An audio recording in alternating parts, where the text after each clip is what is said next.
Il veut cette amitié, cette interaction de nouveau, cette intimité de nouveau entre lui et le Dieu Tout-Puissant. Rends-moi, restaure-moi la joie de ton salut.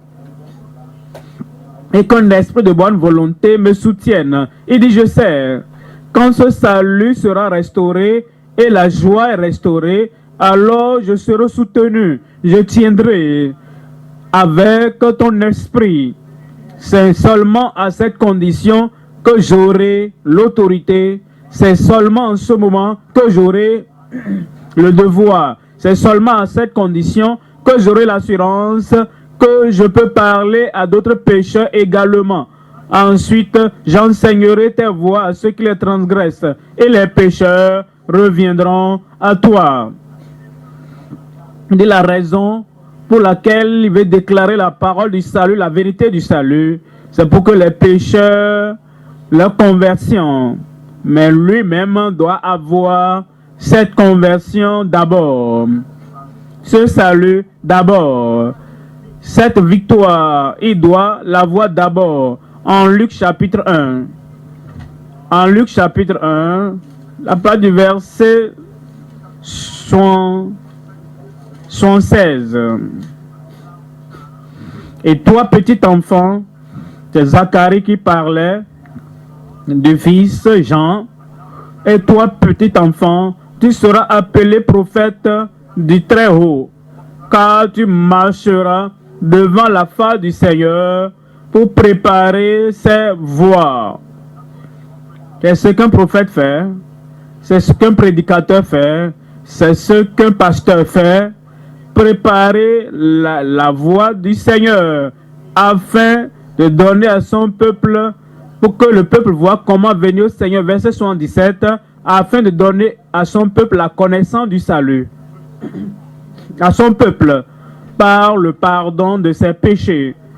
Un prédicateur vient, le pasteur vient, le gagneur d'âme vient, le croyant vient, et il se tient devant les gens représentant Dieu, et il les appelle au salut, et il leur donne la connaissance du salut aux pécheurs, au peuple. Ensuite, par cette connaissance du salut, ils auront la purification, le pardon et la rémission de leurs péchés. Il nous montre maintenant comment ce salut vient, comment cette rémission vient dans le verset 78. Grâce aux entrailles de la miséricorde de notre Dieu, en vertu de laquelle le soleil levant nous a visités d'en haut. Verset 79. Pour éclairer ceux qui sont assis dans les ténèbres et dans l'ombre de la mort, pour diriger nos pas dans le chemin de la paix. Le salut apporte la paix, apporte le pardon, apporte la rémission des péchés, la justice, apporte la rédemption. Et il dit, avec cette connaissance du salut, lorsque vous l'avez, il conduira nos pas dans le chemin de la paix. Le salut du Seigneur nous accorde le pardon, la liberté, la paix, la joie, le fruit de l'esprit. Mais le prédicateur, le gagneur d'âme, le ministre, doit déclarer cette parole du salut pour que les gens aient une compréhension claire de ce que veut dire être sauvé, et ils connaîtront le Seigneur. Actes des Apôtres, chapitre 13, verset 47. Actes, chapitre 13, verset 47. Car ainsi nous l'a ordonné le Seigneur, disant, j'étais établi pour être la lumière des nations, pour porter le salut jusqu'aux extrémités de la terre. Cela nous montre clairement notre appel, c'est d'appeler les gens à la voie du salut. C'est d'apporter la lumière aux gens, la compréhension aux gens, afin qu'avec la compréhension de la voie du salut, de la parole de Dieu, de la parole du salut, qu'ils sachent ce que veut dire avoir le salut du Seigneur. et quel effet ce salut peut avoir dans leur vie. Verset 48. Les païens se réjouissaient en entendant cela. Ils glorifiaient la parole du Seigneur. Et tous ceux qui étaient destinés à la vie éternelle crurent. Nous devons faire quelque chose avec la parole avant que le salut ne vienne. La parole du salut vient. La vérité du salut vient. La lumière du salut vient. La connaissance du salut vient. Et vous devez l'accepter. Vous devez le recevoir. Vous devez y croire. Vous devez vous appuyer dessus. Et de croire au Seigneur Jésus-Christ qu'il est le seul chemin pour avoir le salut du Seigneur. Ensuite, vous recevez la vie éternelle. Comme vous croyez, verset 49. La parole du Seigneur se répandait dans... Ça, c'est la parole du salut. La parole du Seigneur se répandait. Ça, c'est la parole de sa grâce. La parole de l'évangile. La bonne nouvelle qui apporte le salut aux gens et qui les sort du péché pour le salut, qui les sort des ténèbres pour la lumière. La parole du Seigneur se répandait dans tout le pays. Dans tout le pays, ce territoire. Ce soir, nous considérons la parole de Dieu sur le thème proclamer la parole du salut à toute la création. Proclamer la parole de grâce, la bonne nouvelle, l'évangile du salut à toute la création. Allez dire à tout le monde, parce qu'il veut que tout le monde soit sauvé. Pourquoi prêcher l'évangile du salut à toute la création? Parce qu'il veut que tout le monde sache, que tout le monde ait, que tout le monde croit à cette parole du salut, afin que comme ils entendent, comme ils comprennent, ils mèneront une action et ils parviendront à cet évangile. Ils croiront à la vérité du salut, à la réalité du salut, leur parviendra. Marc chapitre 16. Lisons le verset 15. Marc 15, 16. Puis il leur dit, allez par tout le monde. Marc 16, 15. 16, 15. Puis allez par tout le monde et prêchez la bonne nouvelle à toute la création. Touchez tout le monde. Prêchez à tout le monde. Éclairez tout le monde. Prêchez à tout le monde. Allez par tout le monde. Et prêchez la bonne nouvelle à toute la création. C'est ce qu'il dit. Vous devez faire, il doit faire quelque chose. Verset 16. Celui qui croira et qui sera baptisé sera sauvé. C'est la parole du salut. L'évangile du salut. La vérité du salut. Celui qui croira et qui sera baptisé sera sauvé. Mais celui qui ne croira pas sera condamné. Ce soir, comme nous considérons la parole sur proclamer l'évangile du salut à toute la création, il y a trois choses à considérer. Premièrement, prêcher la repentance envers Dieu avant le salut. Le salut ne vient pas à tout le monde simplement. Il faut la repentance. Prêcher la repentance envers Dieu avant le salut. Deuxième point. Après ce salut, avec l'expérience de ce salut, avec la connaissance de ce salut, avec la grâce dans ce salut qui parvient à l'homme. Deuxième point. Posséder la justice de Dieu avec le salut.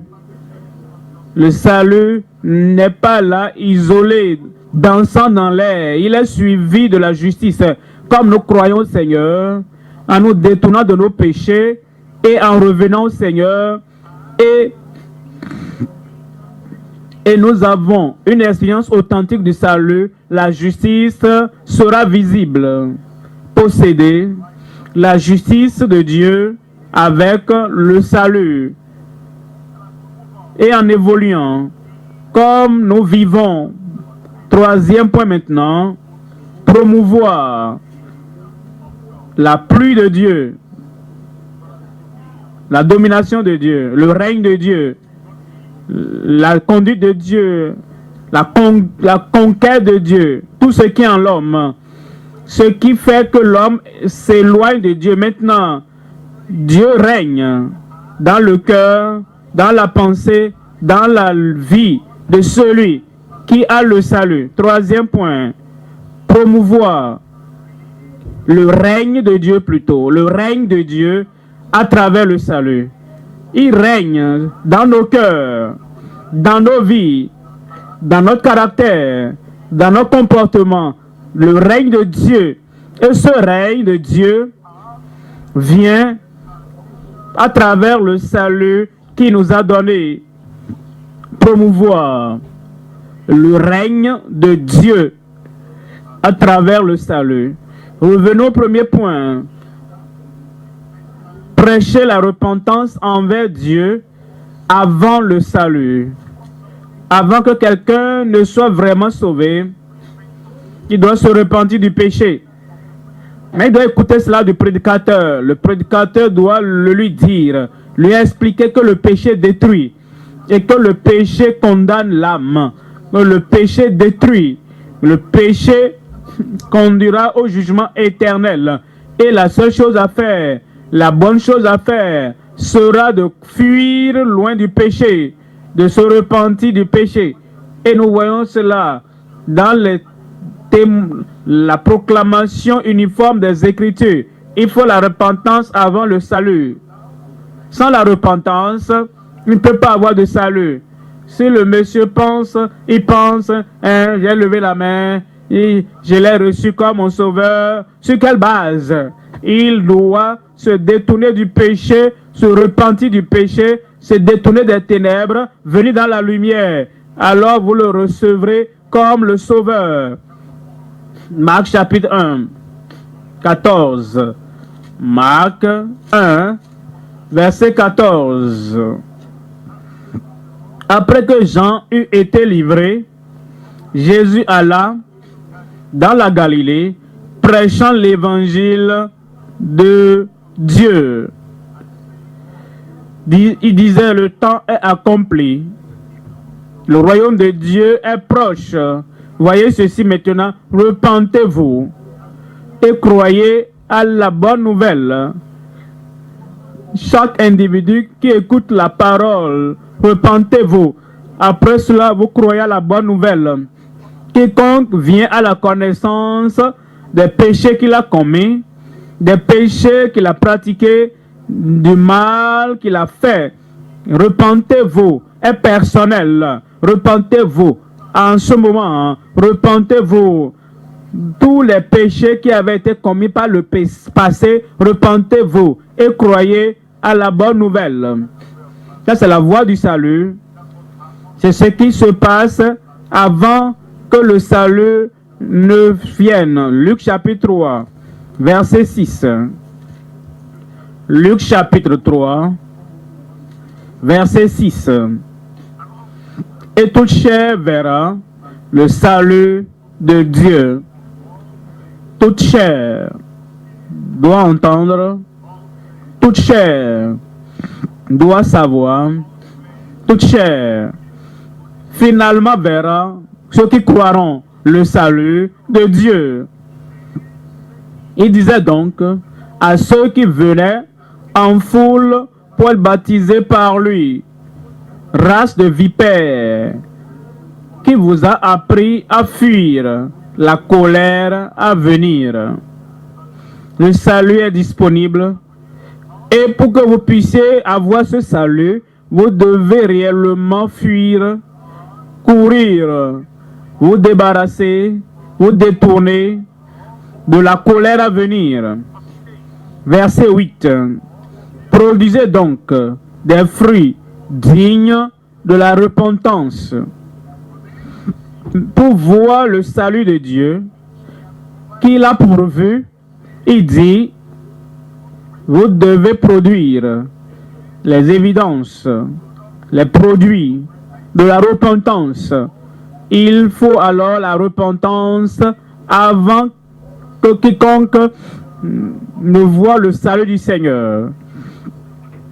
Et ne dites pas en vous-même, nous avons Abraham pour père, car je vous déclare que de ces pierres, Dieu peut susciter des enfants à Abraham. La repentance avant le salut. Luc 24, 47. Luc chapitre 24, verset 47. Et que la repentance, le pardon des péchés serait prêché. Vous voyez l'ordre ici, la repentance d'abord, ensuite après cela, le pardon des péchés. La repentance d'abord, après cela, le pardon des péchés dont on s'est repenti. Vous confessez, vous abandonnez les péchés. Ensuite, il y aura l'affranchissement du péché, il y aura le salut. Et que la repentance, le pardon des péchés serait prêché en son nom à toutes les nations. Ce n'est pas seulement particulier à Israël, ce n'est pas particulier à Jérusalem, à toutes les nations, à commencer par Jérusalem. 2 Pierre, chapitre 3.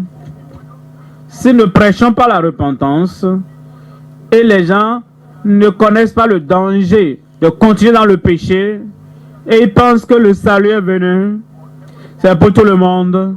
Levez la main, acceptez le salut maintenant, acceptez Jésus.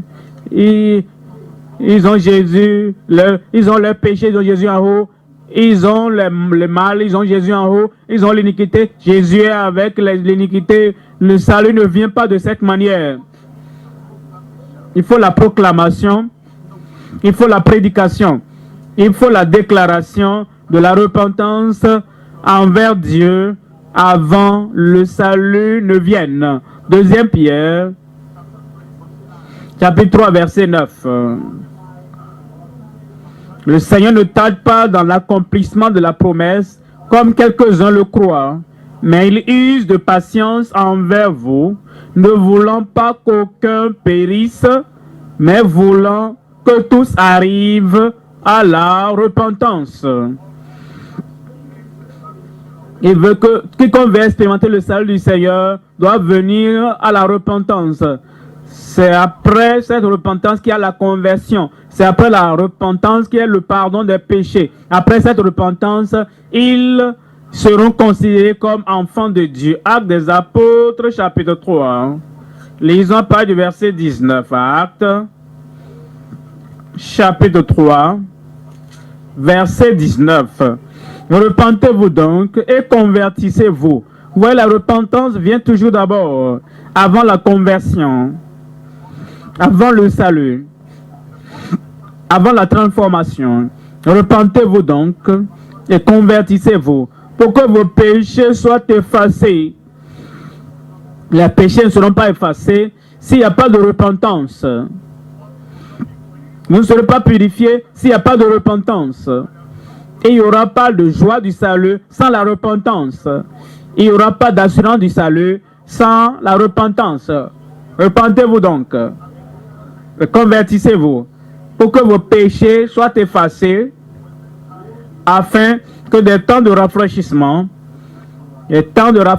viennent avec la purification, avec le pardon, avec la grâce, avec l'adoption dans la famille de Dieu. Étant donné que la repentance a eu lieu, c'est seulement à cette condition que des temps de rafraîchissement viendront de la part du Seigneur. Verset 26. C'est à vous premièrement que Dieu, ayant suscité son serviteur, Jésus, l'a envoyé pour vous bénir. Quelle est la bénédiction? En détournant chacun de vous de ses iniquités. Il nous accorde le pardon. Ensuite, il nous accorde le salut. Acte 5. Lisons à partir du verset 30 et 31. Acte, chapitre 5, verset 30 et 31. Le Dieu de nos pères a ressuscité Jésus, que vous avez tué en le pendant au bois. Dieu l'a élevé par sa droite comme prince et sauveur. Comment sauve-t-il? Pour donner à Israël la repentance, pour donner à Israël la repentance, et après la repentance, il accorde le pardon des péchés.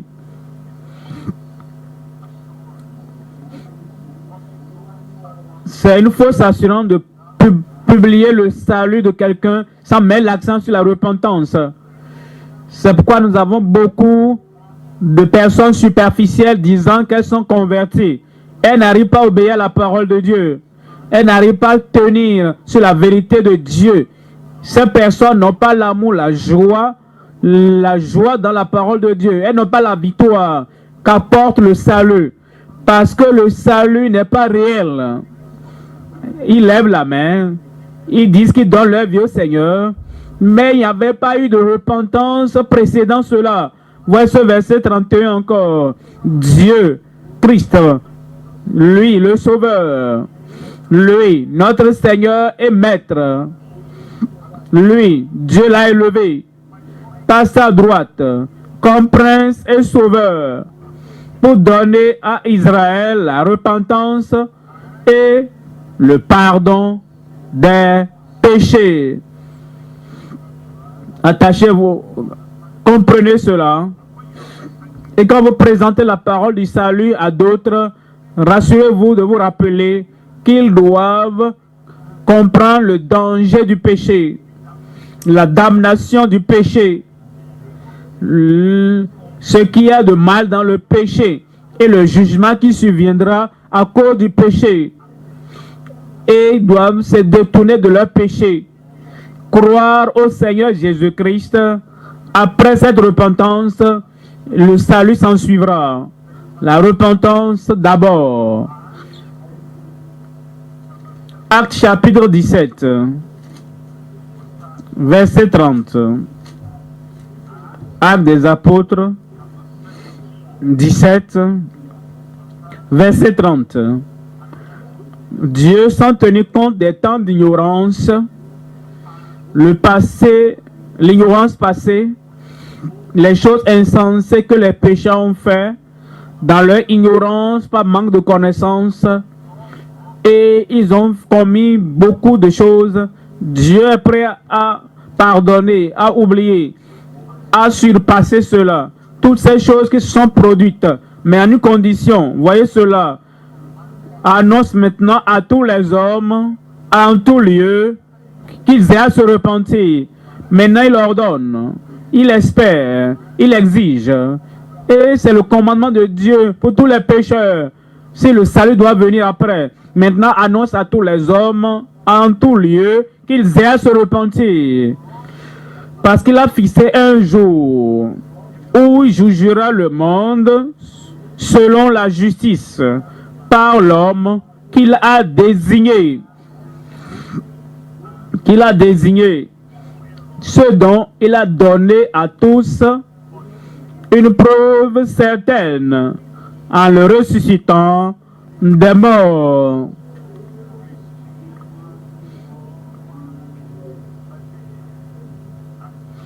Acte 20, versets 20 et 21. Acte, chapitre 20,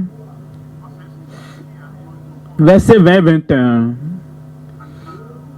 Vous savez que je n'ai rien caché de ce qui vous était utile.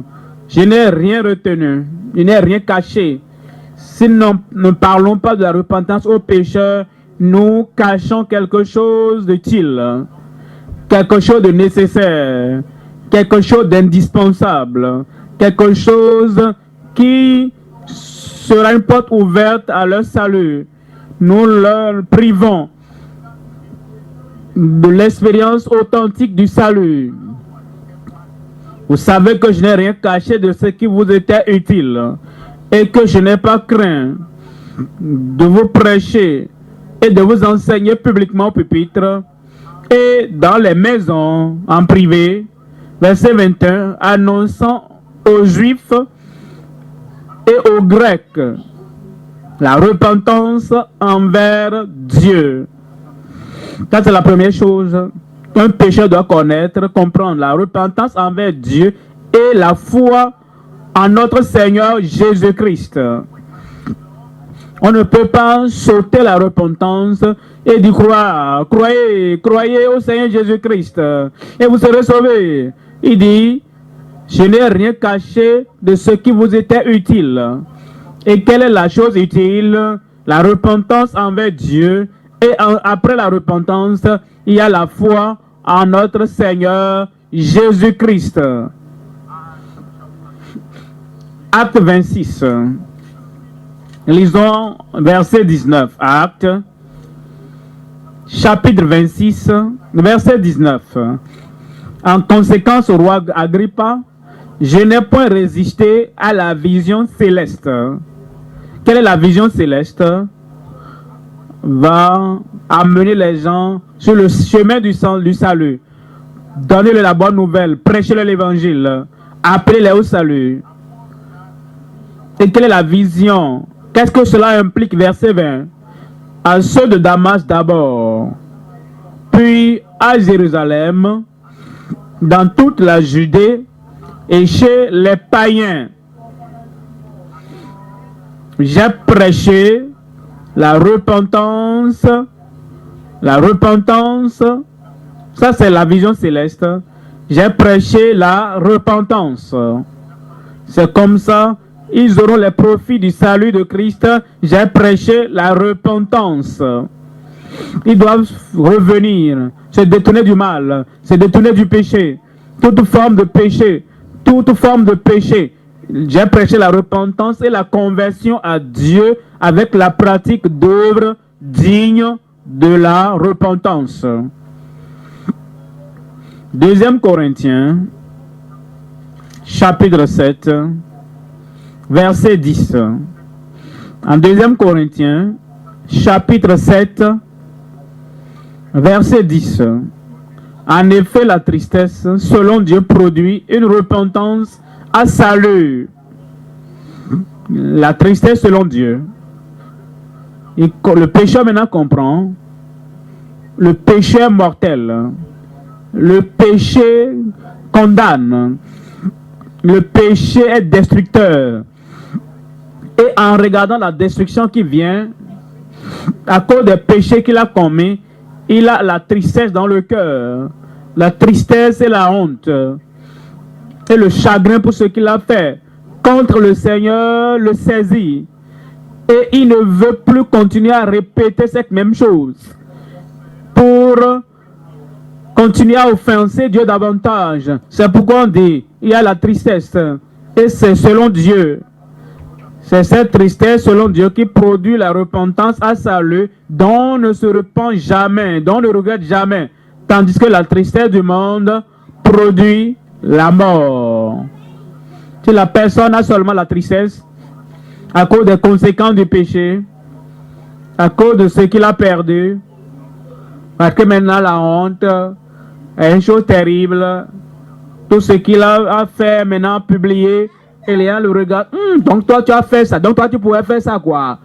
Et il a la tristesse du monde, cela conduit à la destruction. Mais si ce n'est pas à cause de la honte, mais c'est à cause du péché, à cause de la dégradation qu'il perçoit, il voit l'iniquité, il voit l'offense contre Dieu. On dit la tristesse selon Dieu produit la repentance à salut, dont on ne se regrette jamais. En 2 Timothée, chapitre 2. 2 Timothée, chapitre 2, verset 24. 2 Timothée 2, 24. Or, il ne faut pas qu'un serviteur du Seigneur ait des querelles. Il doit au contraire avoir de la condescendance pour tous, être propre à enseigner, doué de patience. Il doit redresser avec douceur les adversaires dans l'espérance que Dieu leur donnera la repentance pour arriver à la connaissance de la vérité. Ceux qui sont égarés et qui reviennent au Seigneur, le Seigneur leur accordera la repentance pour arriver à la connaissance de la vérité. C'est seulement cette condition verset 26, c'est que revenus à leur bon sens, ils se dégageront des pièges du diable qui s'est emparé d'eux pour les soumettre à sa volonté. Apocalypse, chapitre 3. En Apocalypse, chapitre 3, lisons pas du verset 15 et 16.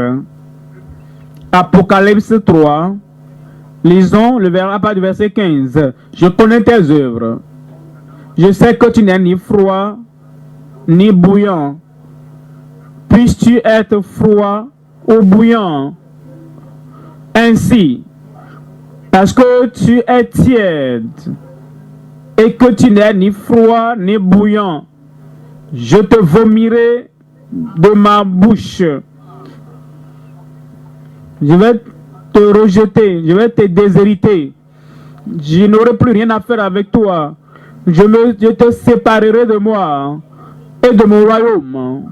Verset 19.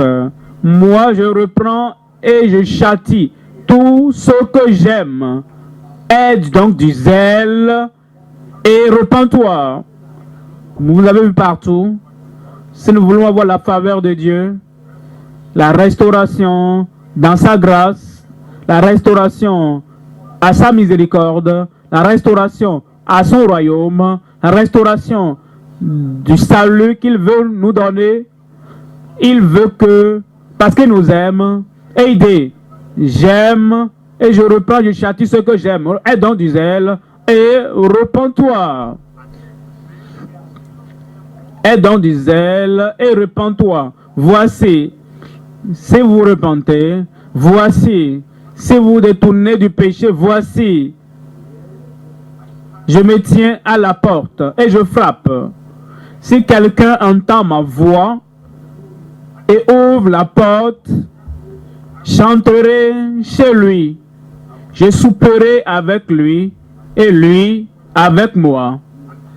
Celui qui vaincra, je le ferai asseoir avec moi sur mon trône, comme moi j'ai vaincu et me suis assis avec mon Père sur son trône.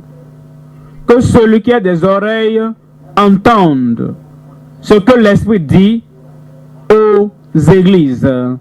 Je prie que nous ayons des oreilles pour entendre. Tu auras des oreilles pour entendre. Et nos auditoires, ceux à qui nous parlons, que nous leur parlons sur une base individuelle, ou nous leur parlons dans une salle, dans un bâtiment d'église, ils auront des oreilles pour entendre au nom de Jésus. Que tout le monde crie Amen. Deuxième point maintenant. Après la repentance et la foi en Jésus-Christ,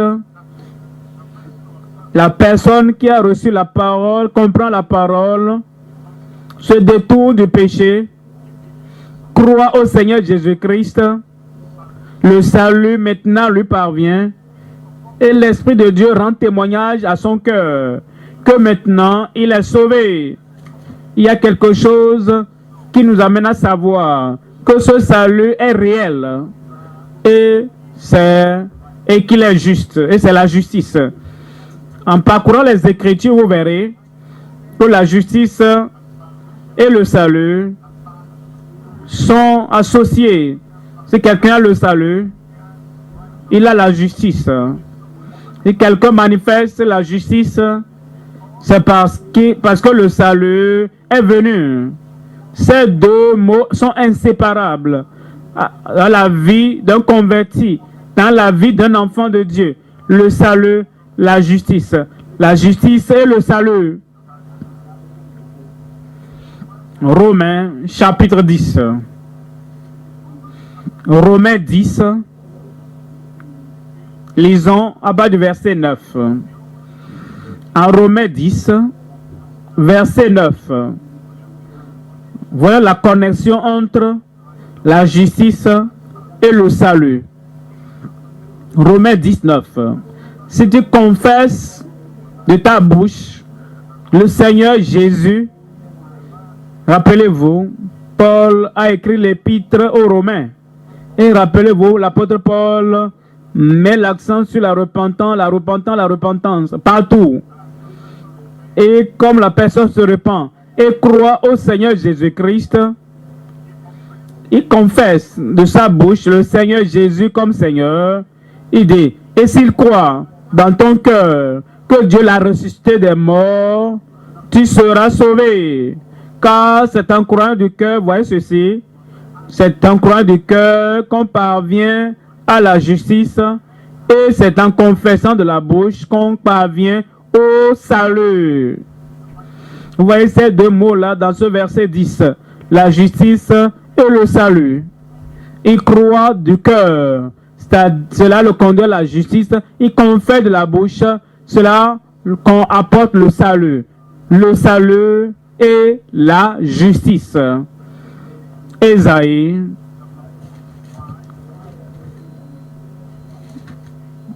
45:8. La connexion entre la justice et le salut. Ésaïe 45:8. Que les cieux répandent d'en haut et que les nuées laissent couler la justice. Ce n'est pas la justice de soi, mais cette justice vient d'en haut, des cieux, du ciel, du Seigneur lui-même. Répandent d'en haut la justice, que la terre s'ouvre, que le salut y fructifie, et qu'il en sorte à la fois la délivrance. Moi, l'Éternel, je crée ces choses. Voilà pourquoi, dans le verset 22, il appelle, tournez-vous vers moi, et vous serez sauvés, vous tous qui êtes aux extrémités de la terre, car je suis Dieu, et il n'y en a point d'autre. Il nous appelle au salut, et ainsi il nous appelle à la justice. Il nous appelle à la justice, et de ce fait, à la justice, cette justice vient par le salut. Le salut apporte la justice. Le salut nous amène à vivre dans la justice. Ésaïe 61, verset 10. Ésaïe 61, verset 10. Je me réjouirai en l'Éternel. Mon âme sera ravie d'allégresse en mon Dieu, car il m'a revêtu des vêtements du salut. Il m'a couvert du manteau de la justice. Vous voyez ces deux mots encore. L'expérience du salut apporte la justice pratique. Il nous donne la force et la grâce, la puissance, la fermeté pour vivre dans la justice. Le salut vient ensuite, immédiatement, nous trouvons la justice possible dans nos vies. Et c'est pour tout le monde. Il n'y a pas d'exception. Partout, vous trouvez le salut. Dans ce cœur, dans cette vie, vous trouverez la justice. Ce n'est pas la justice de soi, mais la justice qui vient par la foi. Et c'est pour tout le monde. C'est pour quiconque le veut. En Romains 10, 13. Romains, chapitre 10, Verset 13. Car quiconque invoquera le nom du Seigneur sera sauvé. C'est pour tout le monde. Et quand il appelle et que ce salut est donné, il vient avec la justice. Et ce n'est pas que l'homme fait des efforts pour être juste, mais la grâce est là, la force est là, la présence de Christ est là, et la puissance pour mener la vie de justice est là. Parce que le salut est venu. Psaume 111. Psaume 111. Psaume 111.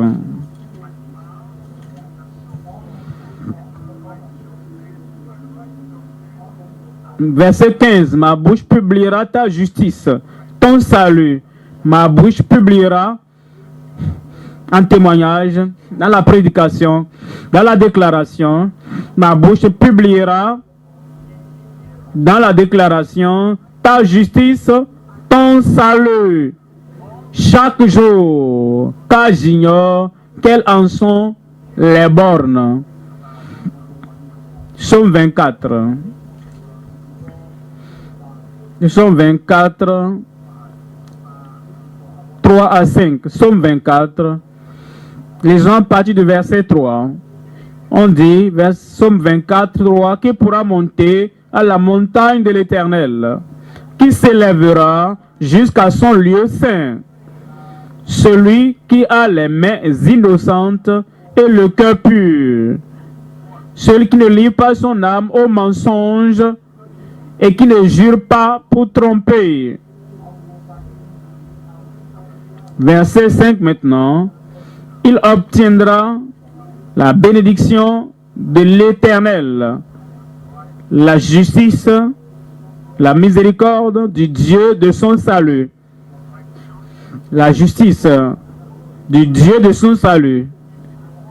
Si Dieu a sauvé ce pécheur, il recevra la justice de la main de ce Dieu qui sauve. Si les péchés sont pardonnés, si les péchés sont ôtés, s'il y a une nouvelle vie, le salut vient avec la justice. Le passé est pardonné, le présent est équipé et fortifié pour vivre dans la justice. S'il n'y a pas de justice, nous allons aider le pécheur à réexaminer sa profession. S'il n'y a pas de changement de vie, s'il n'y a pas de nouveauté dans ses caractères, s'il n'y a pas de nouveauté dans ses comportements, s'il n'y a pas d'évidence que Christ vit, mène la vie victorieuse en lui, à travers lui, nous devons aider la personne à examiner la vie, à confesser les péchés, à abandonner les péchés, à croire au Seigneur Jésus-Christ et recevoir le vrai salut. J'ai dit le vrai salut va venir. Romains 6, 13. Romains 6, verset 13. Ne livrez pas vos membres au péché comme des instruments d'iniquité. Vous prétendez être sauvés. Vous prétendez avoir le salut. Vous témoignez du salut du Seigneur. Alors ne livrez plus vos membres au péché comme des instruments d'iniquité, mais donnez-vous vous-même à Dieu comme étant vivant, de mort que vous étiez, et offrez à Dieu vos membres. Et offrez à Dieu vos membres comme des instruments de justice. Car le péché n'aura point de pouvoir sur vous, puisque vous êtes non sous la loi, mais sous la grâce. Quoi donc? Pécherons-nous parce que nous sommes non sous la loi, mais sous la grâce? Quelle est la réponse? Loin de là.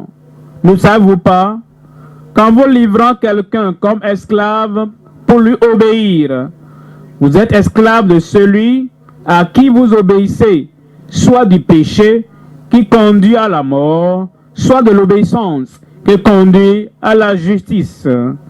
Mais grâce soit rendue à Dieu de ce que, après avoir été esclaves du péché, nous étions par le passé, vous avez obéi de cœur à la règle de doctrine dans laquelle vous avez été instruits, ayant été affranchis du péché. Vous êtes, c'est ce que le salut apporte, liberté du péché. C'est ce que le salut fait, affranchissement du péché. C'est ce que le salut impartit dans chaque vie. Ayant été affranchi du péché, vous êtes devenus esclaves de la justice. Chapitre 8 de Romains.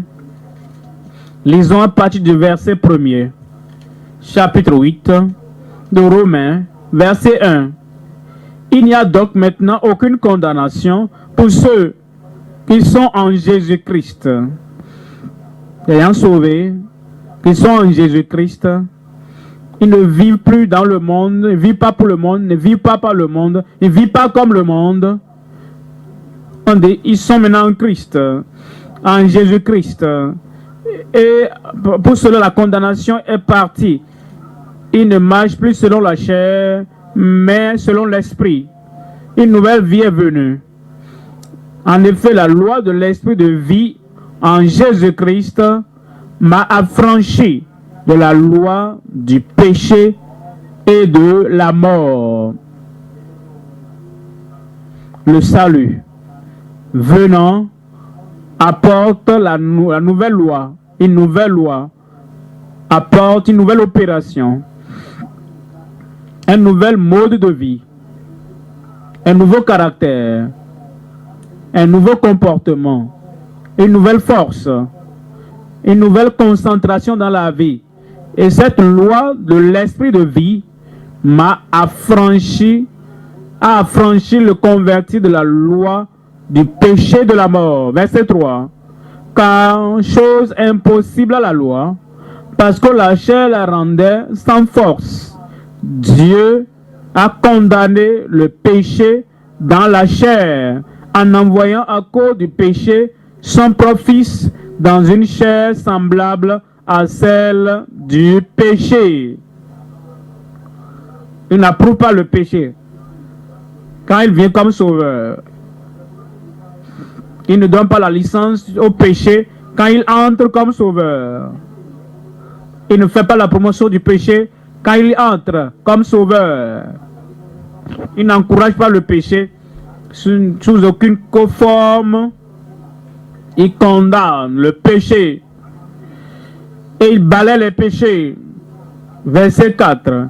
Et cela afin que la justice de la loi fût accomplie en nous. Le salut est venu, la justice est venue, la justice est venue, le salut est venu, la nouvelle vie est venue, le salut est venu, la grâce pour mener une nouvelle vie est également venue, pour que la justice de la loi fût accomplie en nous, qui marchons selon la chair, non selon la chair, mais selon l'esprit. Je prie que le Seigneur affirme et confirme cela dans la vie de chacun de nous, dans nos convertis, au nom de Jésus. 2 Corinthiens 5, verset 17. 2 Corinthiens chapitre 5, verset 17. Si quelqu'un,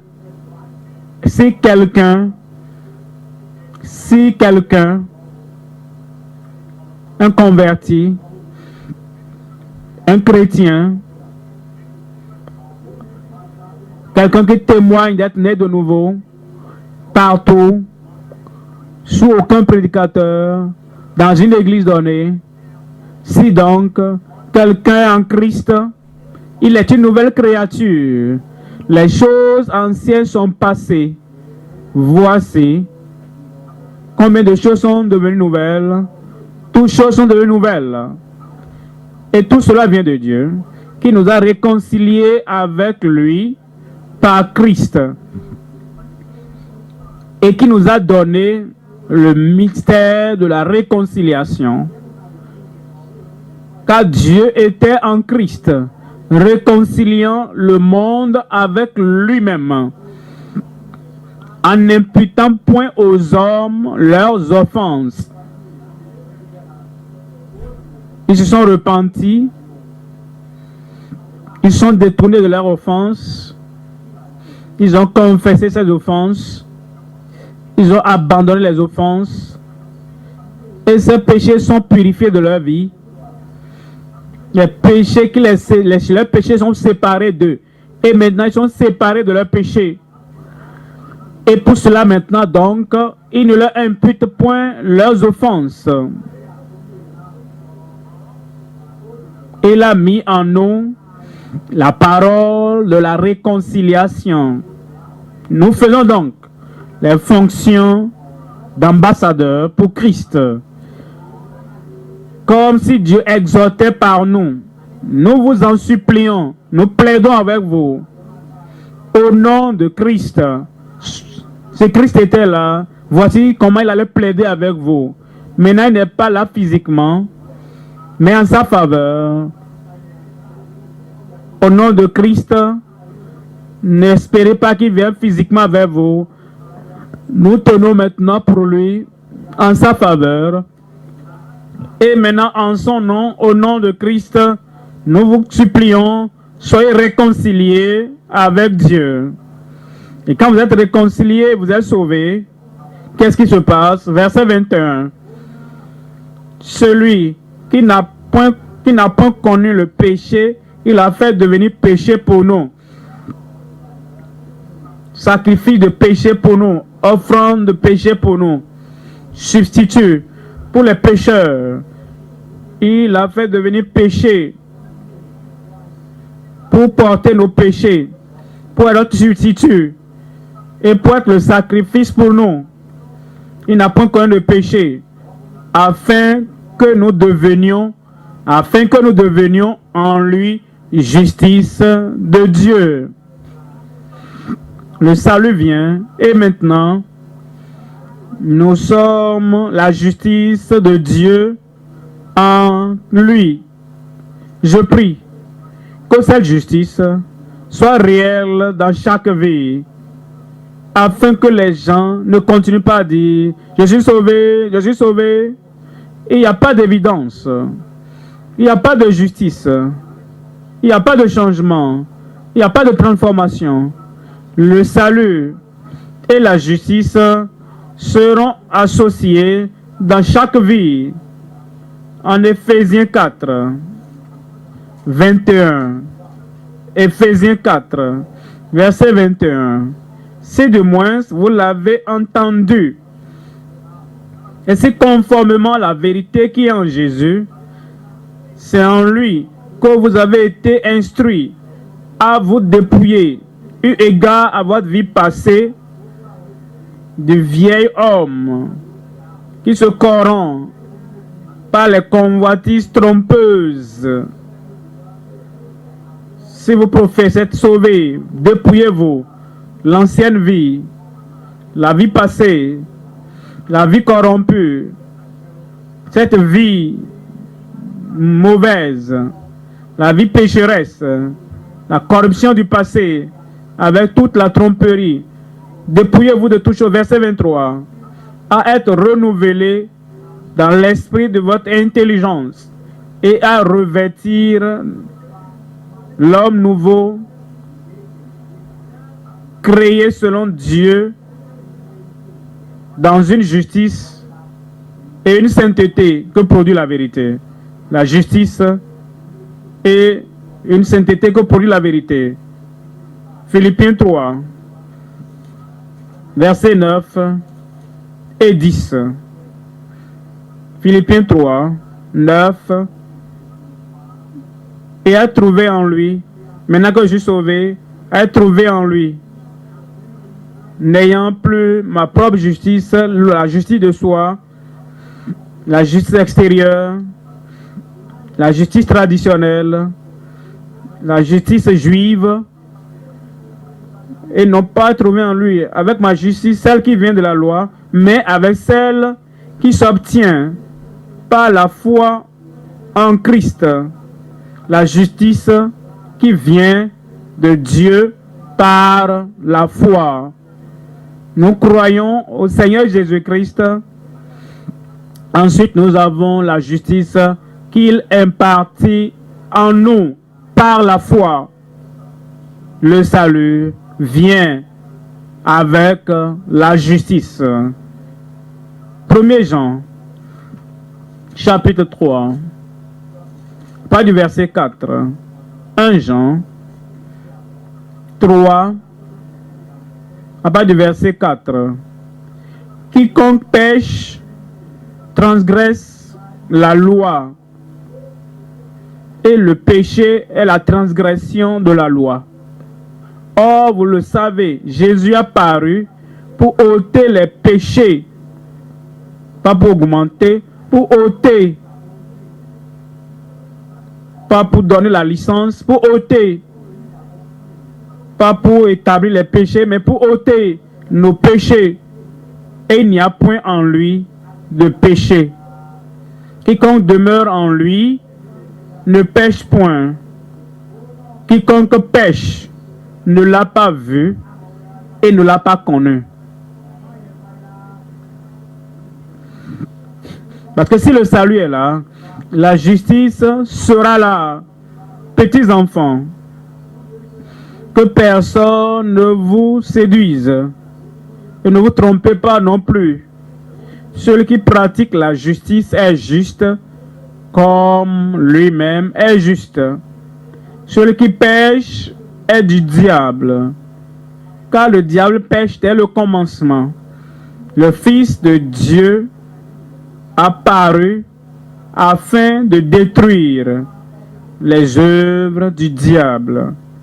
Quiconque est né de Dieu, sauvé, adopté dans la famille de Dieu, et professe être en Christ, quiconque, en tout lieu, en n'importe quelle génération, quiconque dans l'église ou sur un champ de croisade, quiconque est réellement né de Dieu, ne pratique pas le péché, ne continue pas dans le péché, parce que la semence de Dieu demeure en lui, et il ne peut pécher parce qu'il est né de Dieu. C'est par là que se font reconnaître les enfants de Dieu et les enfants du diable.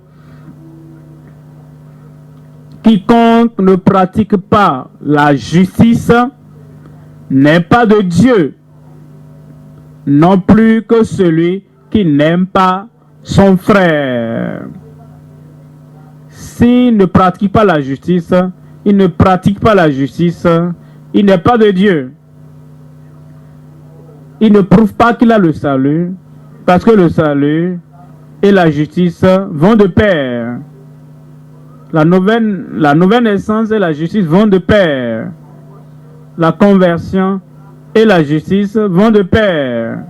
La nouvelle vie, la justice vont de pair. La grâce de Dieu dans l'homme et la justice dans l'homme nouveau vont de pair. Celui qui est né de Dieu devient juste. Il y a assez de grâce pour le rendre juste et pour qu'il mène la vie de justice. Et les gens verront, les gens sauront qu'il est juste, que tu es juste, que je suis juste, que chacun de nous est juste, que nos convertis aussi sont justes au nom de Jésus. Troisième point maintenant, promouvoir le règne de Dieu. Le règne, la domination, le contrôle, la direction, la puissance pour faire la volonté de Dieu sur terre, comme cela est fait au ciel, pour que Dieu règne dans la vie des croyants, promouvoir le règne de Dieu à travers le salut. Ésaïe chapitre 52, verset 7. Ésaïe 52, verset 7.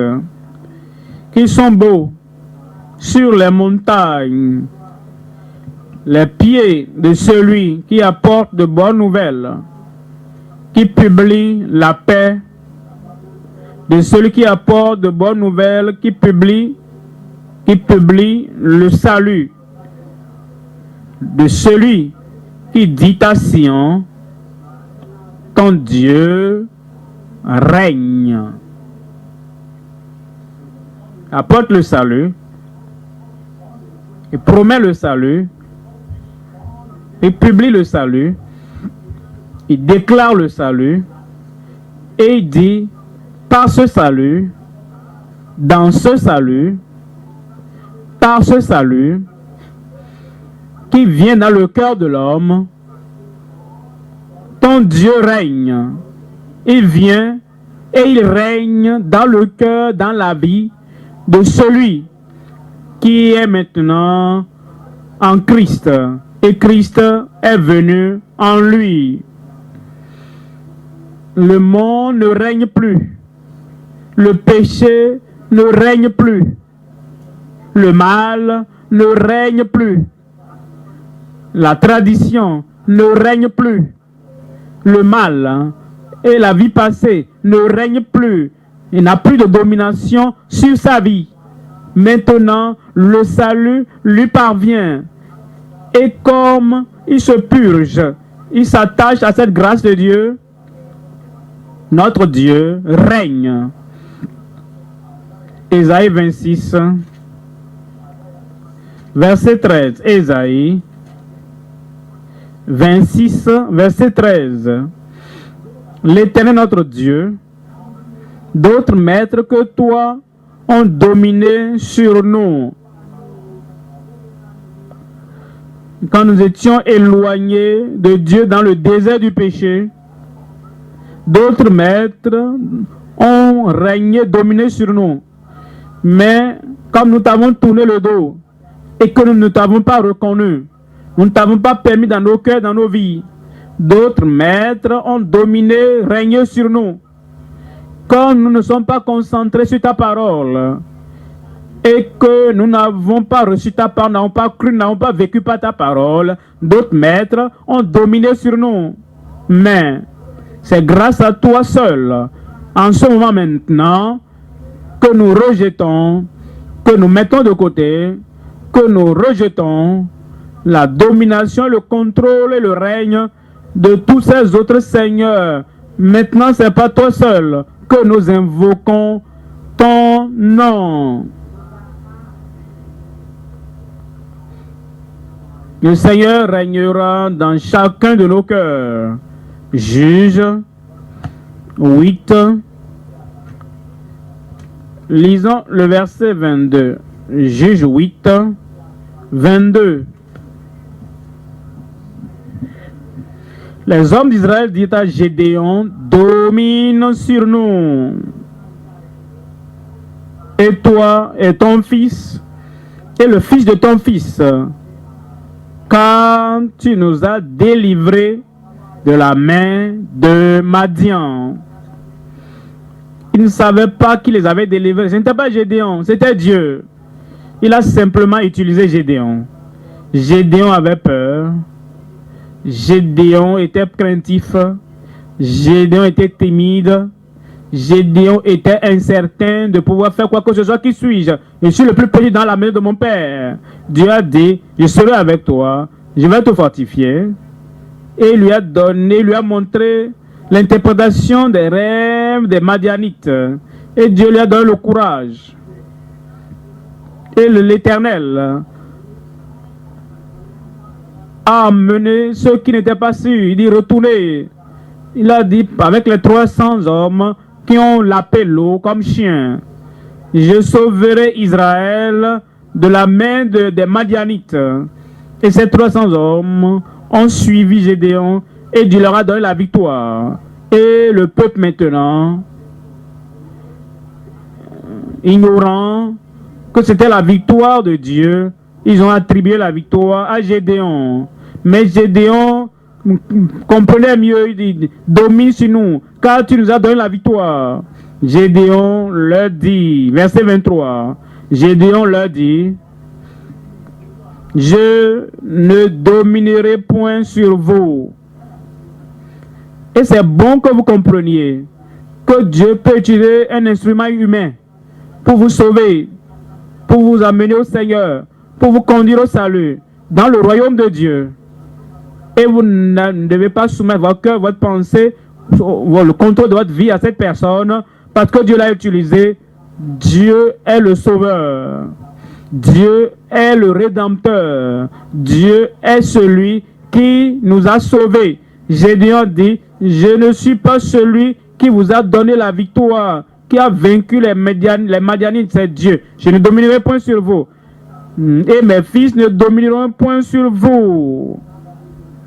La dernière ligne maintenant. Aidez-moi à lire à votre voix. 1, 2, 3, allez-y. Dites-le à votre voix. 1, 2.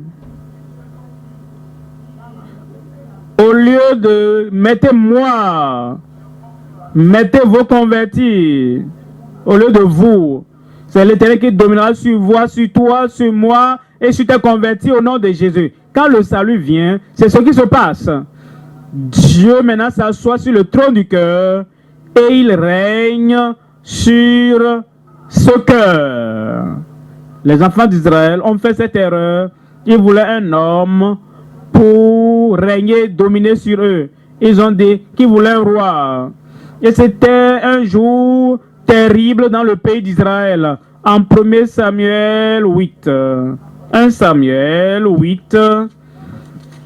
Verset 7. 1 Samuel chapitre 8. Lisons verset 7. L'Éternel dit à Samuel, écoute la voix du peuple dans tout ce qu'il te dira, car ce n'est pas toi qu'il rejette, c'est moi qu'il rejette, afin que je ne règne plus sur eux. Vous voyez, les religieux font ce qui est bon quand leurs évêques sont là, quand leurs pasteurs sont là, quand leurs révérends sont là, quand leurs dirigeants sont là, quand leurs ministres sont là. Parce que c'est les ministres qui dominent sur eux, qui règnent sur eux. C'est les ministres qu'ils servent, c'est les prédicateurs qu'ils servent, c'est leurs dirigeants qu'ils servent. C'est les instruments humains qu'ils servent. Et quand ces instruments humains sont là, alors ils semblent connaître la voix du Seigneur. Ils n'ont pas la compréhension. Quand nous sommes sauvés, quand nous devenons enfants de Dieu, c'est Dieu qui règne sur nous. Et Dieu est partout. Dieu est derrière le rideau. Dieu est derrière cette porte fermée. Dieu est avec toi dans ce lieu. Il entend toutes les conversations, il voit toutes les actions, il connaît les pensées du cœur, il connaît les actions des mains, il sait là où tu vas, il te voit là-bas, il sait qui sont tes amis, il les connaît tous, il sait ce que tu pratiques avec eux. Mais vous savez, les gens du monde qui sont simplement religieux, ils pensent que le pasteur n'est pas là, c'est lui qui règne sur nous. Le prêtre n'est pas là, c'est lui qui règne sur nous. Même si le pasteur est là, il ne saura pas cela, il ne peut pas voir plus loin que sa vue, il ne verra pas ceci derrière le mur. Ils ne comprennent pas que lorsque le salut vient, nous permettons maintenant au Seigneur de régner sur nous. Je prie que nous puissions, ceux qui n'ont pas compris, que nous comprenions. Je comprends. Toi, tu comprends au nom de Jésus. Et nous permettons, nous faisons la promotion du règne de Dieu à travers le salut que nous avons Voyez cette dernière phrase encore du verset 7, 1 Samuel 8, verset 7. C'est moi qu'ils ont rejeté afin que je ne règne plus sur eux. Le Seigneur régnera sur nous. Le péché ne régnera plus sur nous. Dans nos cœurs, le péché ne régnera plus. Dans nos bouches, le péché ne régnera plus. Dans nos caractères, le péché ne régnera plus. Dans nos services, la corruption ne régnera pas sur nous. La fraude ne régnera pas sur nous. L'iniquité ne régnera pas sur nous. Dieu régnera sur nous au nom de Jésus. Psaume 19, verset 7. Verset 8, Louis II. La loi de l'Éternel est parfaite, elle restaure l'âme. Le témoignage de l'Éternel est véritable, il rend sage l'ignorant. Les ordonnances de l'Éternel sont droites, elles réjouissent le cœur. Les commandements de l'Éternel sont purs, ils éclairent les yeux. Vous voyez ce que la conversion fait quand nous venons au Seigneur. La crainte de l'Éternel est pure, elle subsiste à toujours. Les jugements de l'Éternel sont vrais, ils sont tous justes. Ils sont plus précieux que l'or, que beaucoup d'or fin. Ils sont plus doux que le miel, que celui qui coule des rayons. Ton serviteur aussi en reçoit instruction. Pour qui les observe, la récompense est grande. Qui connaît ses égarements. Pardonne-moi ce que j'ignore. Préserve-moi, préserve aussi ton serviteur des orgueilleux. Préserve aussi ton serviteur des orgueilleux. Verset 14. Qu'il ne domine point sur moi. Alors, les péchés volontaires qui ne dominent pas sur moi. Les péchés mignons qu'ils ne dominent pas sur moi. Et les péchés de négligence qui viennent à tout moment et partout, qui ne dominent point sur moi. Et Dieu Tout-Puissant règne, dominera sur toi. Christ aura la domination sur toi. Alors je serai intègre, innocent de grands péchés. Psaume 119. Psaume 119. Lisons à partir du verset 133. Psaume 119. Psaume 119, 133. Affermis mes pas dans ta parole.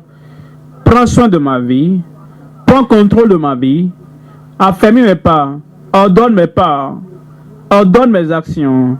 Ordonne mes propos. Ordonne mes comportements. Ordonne mon style de vie. Sois celui qui est en charge. Et donne-moi l'ordre. Donne-moi la directive. Donne-moi la voie dans laquelle je dois marcher. Je ne veux pas marcher dans ma force ou par mon pouvoir. Je ne veux pas marcher avec mon intelligence. Affermis mes pas dans ta parole et ne laisse aucune iniquité dominer sur moi. Ne laisse aucune iniquité au bureau, aucune iniquité dans la communauté, aucune iniquité dans le ministère où je travaille, aucune iniquité des étrangers ou des amis, et ne laisse aucune iniquité de ma vie passée, de la vie des autres, qu'aucune iniquité domine sur moi. Ça, c'est celui qui réalise que lorsque le salut vient, alors le règne de Dieu vient. Le règne de Dieu vient. Et la domination de Dieu vient. Romains, chapitre 6. Lisons à partir du verset 11. Romains, chapitre 6. Lisons à partir du verset 11. Ainsi vous-même regardez vos corps morts au péché et comme vivants pour Dieu, morts au péché. Disons que quelqu'un était dans ta vie, il contrôlait ta vie et tu avais peur de cette personne et la peur t'amenait à trembler. La peur te poussait à te soumettre. La peur te poussait à soumettre ton cœur, ta vie, ta passé, ton avenir.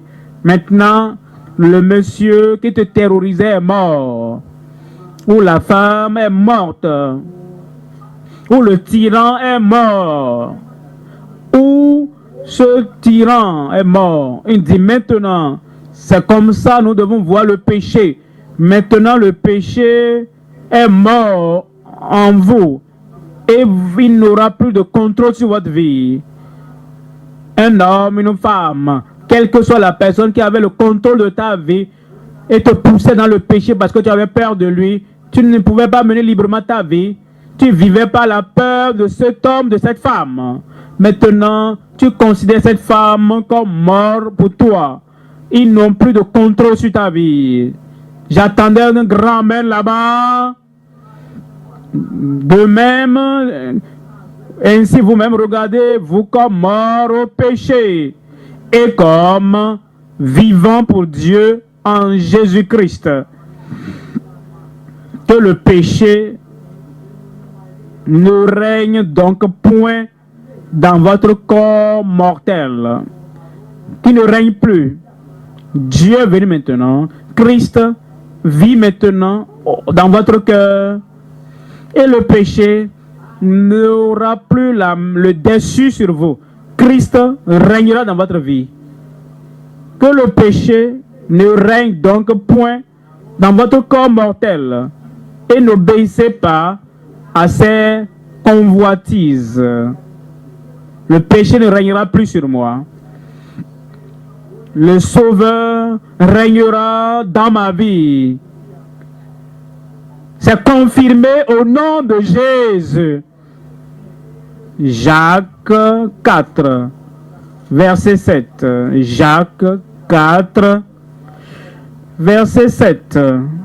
Jacques 4, verset 7, on nous dit, soumettez-vous donc à Dieu, résistez dans toutes les considérations, soumettez-vous donc à Dieu. Dans toutes les circonstances, soumettez-vous donc à Dieu. Dans toute activité, soumettez-vous donc à Dieu. Ne mettez pas Dieu et un autre homme côte à côte. Regardez ici et regardez là-bas. Quand il y a quelque chose à faire, une action à mener, une parole à donner, une vie à mener, est-ce qu'il faut obéir à Dieu? Est-ce qu'il faut obéir à l'homme en regardant de son côté et tu vois l'homme et il t'appelle et il essaie de te contrôler et te dit, Dieu, je suis désolé, hein, cet homme règne sur moi, hein, cet homme-là a la domination sur moi, hein, je ne peux pas me soumettre à toi maintenant, attends un autre moment, je vais me soumettre à cet homme-là maintenant. Que Dieu n'ose dans ta vie. Cet homme tyrannique, cet homme pécheur, rétrograde, même un homme croyant, enlèvera sa main de domination de ta vie. Dieu régnera dans ta vie au nom de Jésus. Dieu sera au-dessus de ton patron au service. Dieu sera au-dessus de ton directeur au service. Dieu sera au-dessus des prédicateurs de ta vie au nom de Jésus. Et tu vas te soumettre à Dieu. Même Satan ne régnera pas dans ta vie. Résistez au diable et il fuira loin de vous. Je sais qu'il va fuir loin de moi. J'ai dit, je sais qu'il va fuir loin de moi.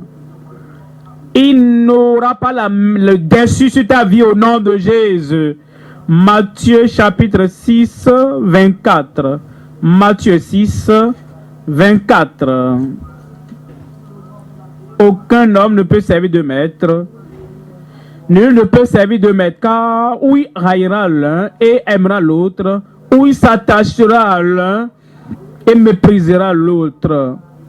Vous ne pouvez servir Dieu et maman. Vous ne pouvez pas servir Dieu et un homme. Vous ne pouvez pas servir Dieu et l'argent. Vous ne pouvez pas servir Dieu et la tradition. Vous ne pouvez pas servir Dieu et une personnalité religieuse. Vous devez prendre votre décision qui règne dans votre vie. Dieu régnera dans votre vie. C'est lui et lui seul qui régnera. C'est lui que vous servirez. Un homme ne sera pas si fort dans votre vie pour que vous oubliez Dieu et vous permettez à Dieu de se mettre de côté, et cet homme est celui qui dicte tous les ordres de votre vie, tous les pas de votre vie. Dieu sera le Seigneur visible de votre vie au nom de Jésus. Luc 4, 8. Faire la promotion, promouvoir le règne de Dieu à travers le salut. Vous êtes sauvés, vous allez promouvoir le règne de Dieu. Luc 4, verset 8. Jésus lui répondit, il est écrit, arrière de moi Satan, il sera arrière de toi. Satan ne sera pas devant toi. Il ne va pas t'appeler. Il ne va pas contrôler ta vie. Il ne va pas ordonner tes pas.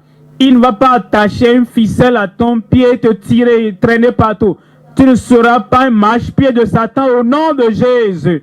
Arrière de moi, Satan. Il est écrit, tu adoreras le Seigneur ton Dieu.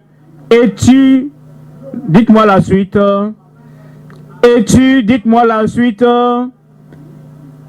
Et soulignez seul. Et dites-le avec, en insistant sur seul. Dans l'unisson 1, 2, 3. Et tu le serviras lui seul.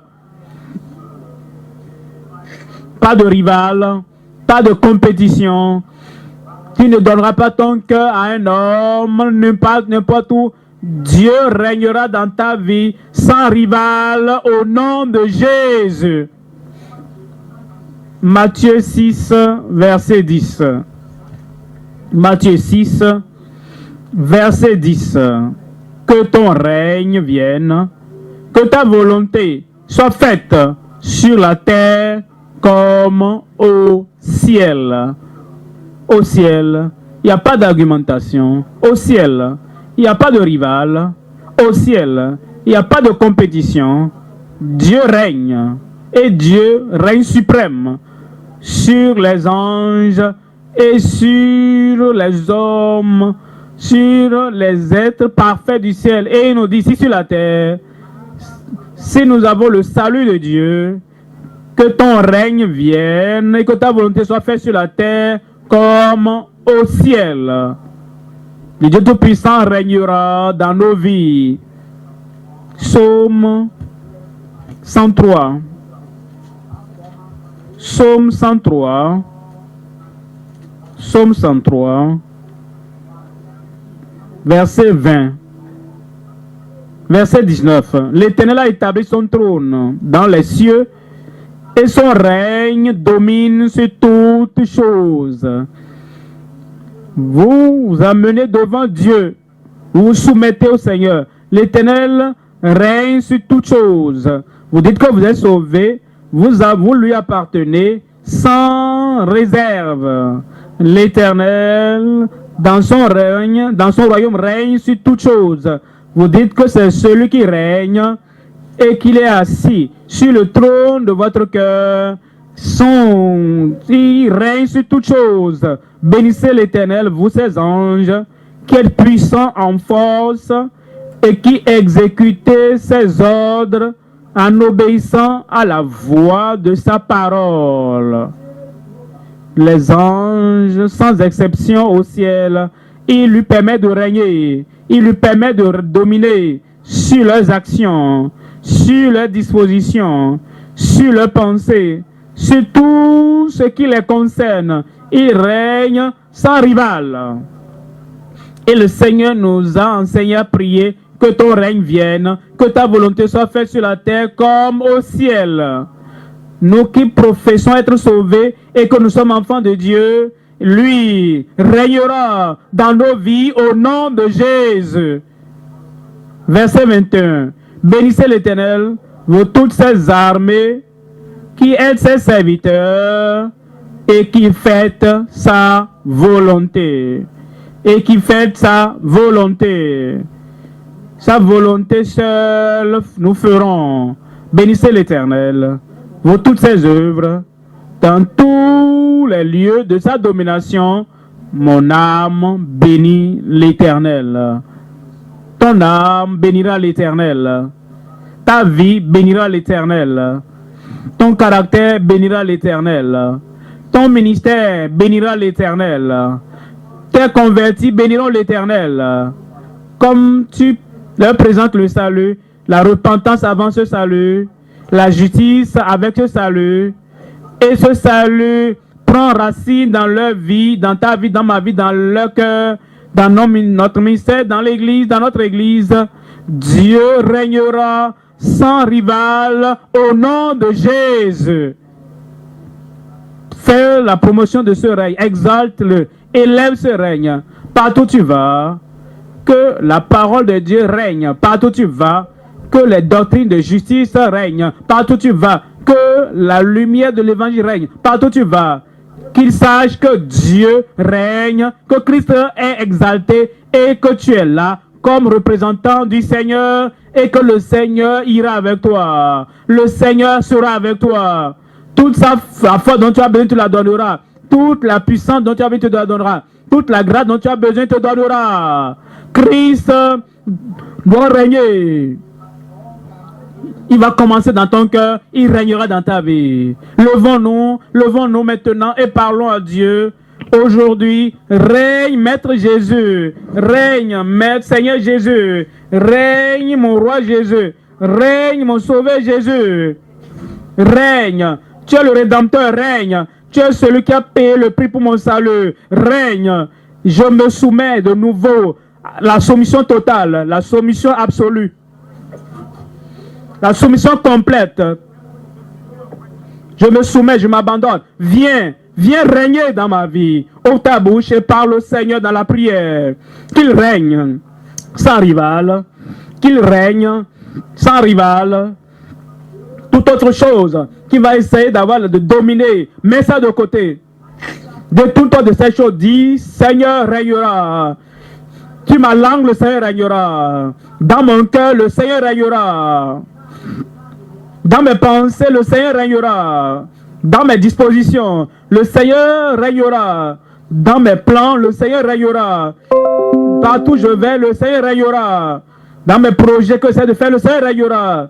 Seul le Seigneur régnera. Règne, Seigneur Jésus. Règne en puissance. Règne, Seigneur Jésus. Règne dans ta grâce. Règne, Seigneur Jésus. Règne dans ta force. Aucune partie de ma vie ne sera réservée, ne sera ôtée. Aucune partie de ma vie sera contrôlée par moi-même. Le moi n'aura pas la domination sur moi. La société n'aura pas la domination sur moi. La tradition n'aura pas la domination sur moi. Mes comportements passés, mon style de vie passé n'aura pas la domination sur moi. La crainte, la peur n'aura pas la domination sur moi. Mon patron service ne régnera pas sur moi. Et ceux qui sont dans ma communauté ne régneront pas, ne domineront pas sur moi. Règne Maître Jésus. Règne Maître Jésus. Règne. Et la domination sur ma vie. Tout ce que je fais, partout où je vais. Tout ce que je dis. Mon caractère, mon comportement, mon style de vie. Règne Maître Jésus. Dieu merci, je suis né de nouveau. Je me suis repenti de mes péchés. Si un péché essaie de revenir, je le rejette. Si un péché essaie de revenir, examine-toi. Est-ce qu'il y a un péché qui essaie de revenir? Dis non, il ne viendra pas. Plus de chance pour le péché. Plus de place pour le péché. Plus de permission, plus de liberté. plus de permission pour un péché quelconque. Je me suis repenti. J'ai tourné mon dos au monde. J'ai dit bonne nuit au monde. Je ne dis plus bonsoir pas. Je n'ai pas dit bonsoir. Je ne rétrograderai pas. Je ne me détournerai pas du Seigneur. Je ne retournerai plus dans mes vomissures. Je m'étais repenti, point final. Je me suis détourné de mes péchés. Je me suis détourné complètement. Plus de retour, point final. J'ai dit au revoir au monde. J'ai dit au revoir aux puissants du monde. Au revoir au contrôle du monde. Au revoir aux amusements du monde. Au revoir aux pratiques du monde. Plus de demi-tour. Sois un homme, sois une femme. Femme de décision, homme de décision. N'aie pas peur, ne crains pas. Ne tremblote pas. Ne sois pas un peureux. Tu as dit non au monde. Non, final. Tu t'es repenti. Soutiens cela. Soutiens cette repentance. Tu appartiens au Seigneur pleinement, entièrement, complètement, à 100%. De la tête jusqu'aux pieds, tu appartiens au Seigneur. Ta totalité, ton entièreté, tout ce qui te concerne, tout ce qui est en toi, passé, présent et à venir, tout appartient au Seigneur. Tu ne retourneras plus aux ténèbres. Tu ne retourneras plus au mal, à la société. Tu ne retourneras plus à tes vomissures. Tu ne retourneras plus à la cité de destruction. Je suis sorti de Sodome. Je ne regarderai pas en arrière. Je suis sorti de Gomorrhe. Je ne regarderai plus en arrière. Quand Sodome et Gomorrhe, quand le monde et la terre seront enflammés, je ne serai plus là. Je ne mourrai pas avec le monde. Je ne périrai point avec le monde. Leurs amusements ne vont plus m'attirer. Leur corruption ne va plus m'avoir.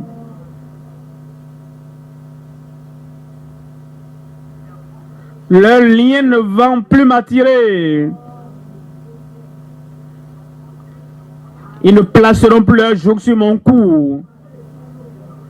Tu t'es repenti. Reste là.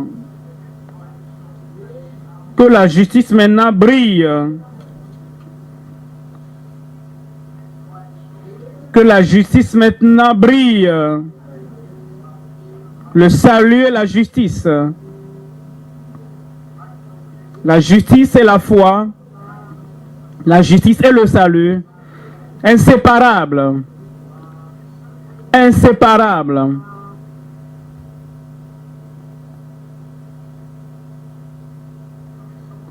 Montre-moi quelqu'un qui dit qu'il est sauvé. Nous ne saurons pas la justice de sa vie. Justice dans le caractère. Justice dans le comportement.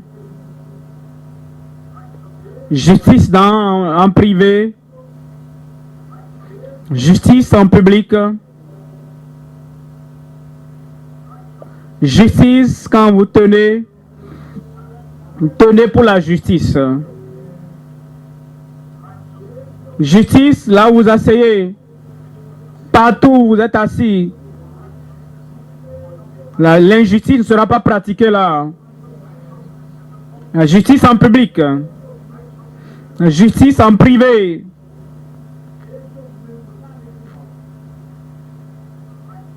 La justice de la foi.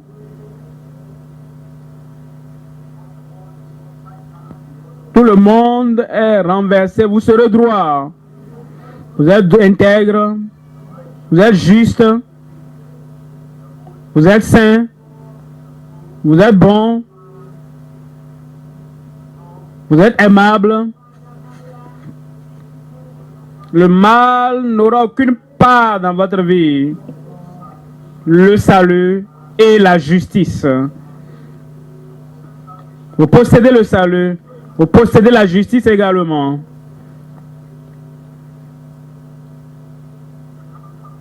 Vous ne pouvez pas avoir l'un sans l'autre. Il n'y a pas de vraie justice sans le salut.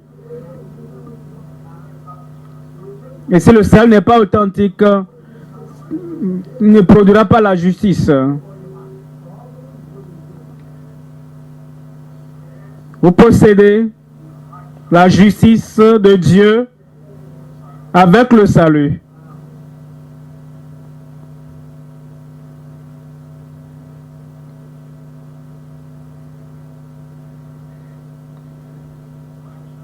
La justice en toutes choses. Dans le foyer, la justice.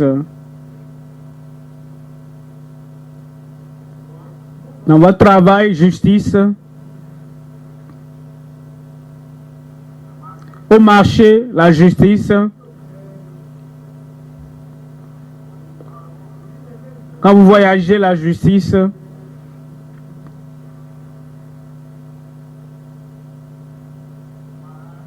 Un homme avec une femme, justice. Une femme avec le sexe opposé, la justice. Au milieu des corrompus, la justice. Au milieu des oppresseurs, la justice.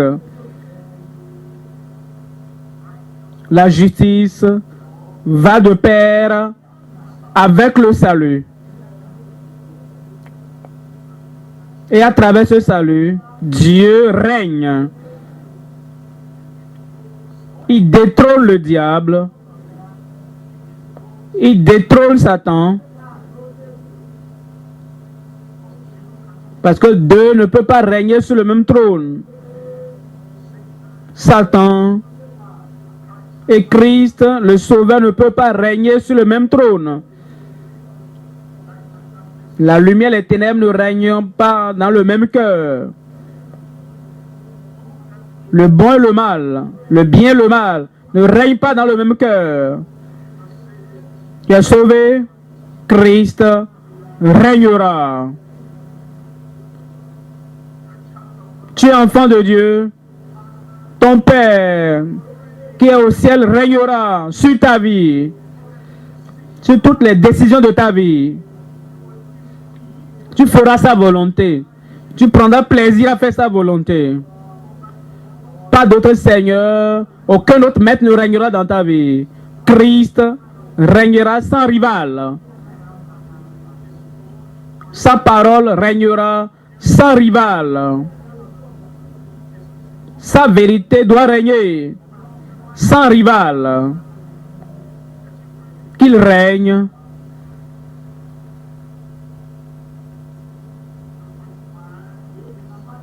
Ne mets pas l'homme côte à côte avec Dieu.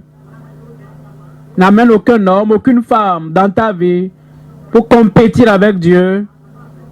Que Dieu règne. Qu'il règne suprême. Que sa parole soit finale. Personne d'autre ne doit avoir la domination sur ta vie. Il doit régner. Il doit régner. Il doit régner.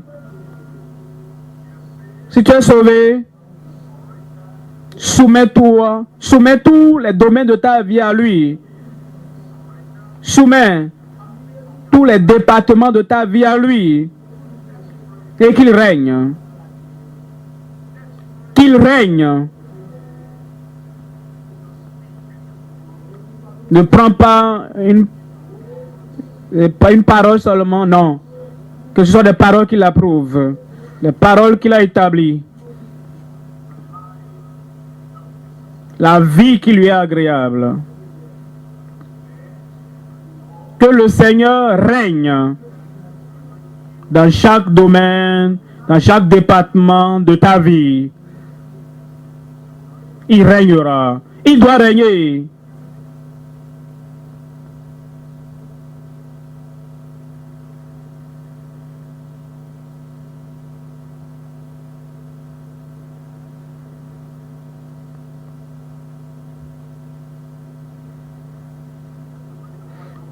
Il règne sur ton attitude.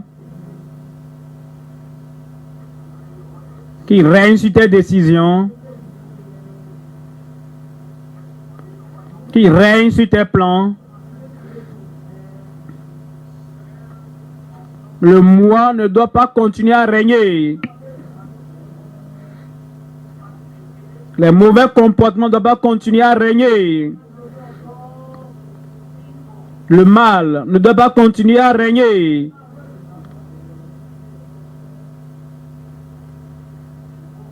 L'hypocrisie ne doit pas continuer à régner. Que Christ règne dans ton cœur sans rival.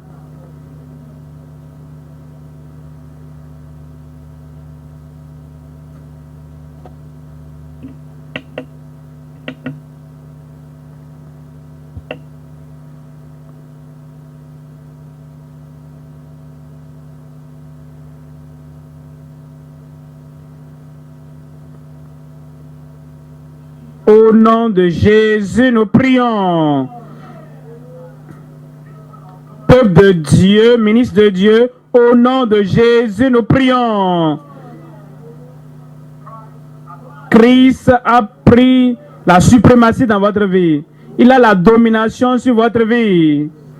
Satan est parti.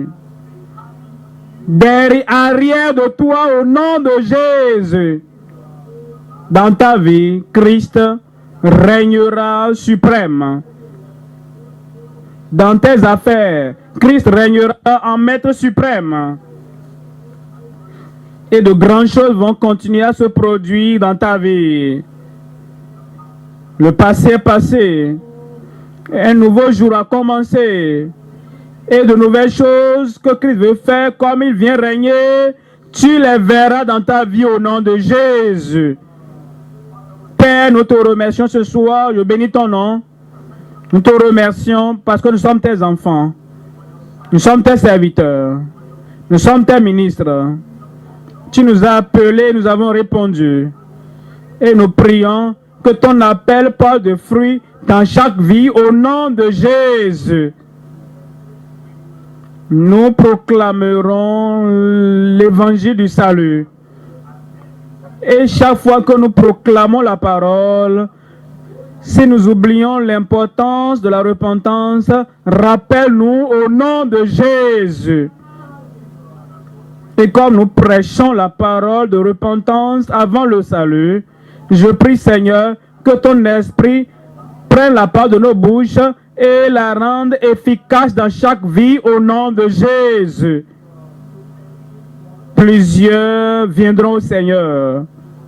Ils abandonneront leurs péchés. Ils abandonneront les ténèbres. Ils abandonneront le mal. Ils abandonneront l'occultisme. Ils abandonneront les puissances maléfiques.